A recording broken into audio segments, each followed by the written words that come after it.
Okay, so I kind of started on one to kind of show you what we're going to end up with. See, I cut down this line, down to this line on both sides here. And then I just made some cuts in the middle here to kind of break this up because we're going to use our chisel to remove the rest of this down smooth, right? But the more we can cut in the middle like this, the closer to our line we get, the easier we're going to make that. All right, so that's what we're going to kind of end up with. And here's how we get there. So I don't know how yours is, but this is my miter box, right? Okay. But if you look at the bottom of it, it's not flat. There's a lip on this side over here that sticks down. This side doesn't. And that is so this can fit on the shelf table like this, and that can go right up against the edge of my table. So now when I clamp it down, I'm pushing into my table and it helps hold it. Okay, so I've got this clamped down, right? As good as I can get that. I've got this clamped. It actually goes underneath my table and then up over top to the wood. I've got this line clamped right on my 90 degree, right? So that's what I'm going to do. Cut on the 90 degree. Okay, make sure my wood is pressed all the way up against the front edge. And then I'm going to cut that line. And I'm going to cut it down to, remember we cut this line on the side here, that line there.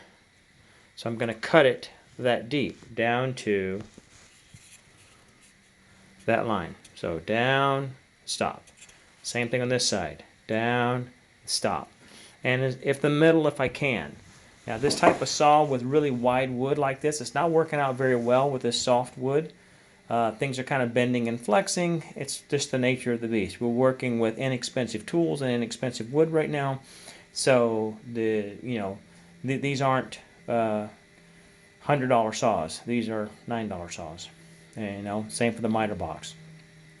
But anyway, so I'm going to start cutting. And if you noticed a while ago, this wasn't pressed all the way up the front up here, and I took my chisel and put it here, kind of pressed that up. Make sure that's still against the wall there. That there, so I don't want to, it's moved a little bit to the right, but I don't want to undo it. So I just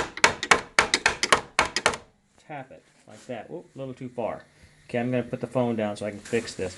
But anyway, when you have it like that, you can just tap it without having to undo it, and you can move it a bit. Okay? So I'm going to start cutting now.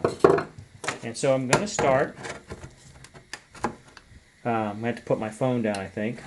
But sometimes what I'll do is I'll start on the front edge, and then I will come down on the back part back here, the back by itself, and then I'll try and connect them. Okay, that way I'm not cutting the whole 4 inches or 3.5 inches wide wood at a time. I cut the first inch or two over here, cut the first inch or two over here, and then I cut the last inch or two in the middle. And there we go. So I'm down to my line, and now I'm going to realign it to cut down the other line. Now this one was harder to clamp because this side of the miter was longer, so I couldn't come in from that side, so I had to kind of come around here. Sometimes it takes a little while to figure out how to clamp, and then when you try and clamp, you pull the wood, so you have to readjust it and tap it to get it lined up. But you got to make sure that you get it lined up on that 90 degree line. And now I'll start cutting. Again, I'm going to cut the first few strokes. I'll be on that side over there. Then I'll come over here, and I'm going to cut on this side with an angle like this. Then I'll connect. And I'll keep doing that. That side over there, this side over here, this side over here, and this side over here. Sometimes to help hold it, I will literally grab, and because my saw is way over there, so I shouldn't have any issues there. So I'm going to hold my wood like this and squeeze that there to hold it over there so it doesn't move, especially when I can't clamp both ends on a small piece like this. Be careful when you cut. I couldn't see. On this side I did great, but on the back side I couldn't see, and I cut past my line. So that's going to create some problems for me later, but I'll have to keep working through it.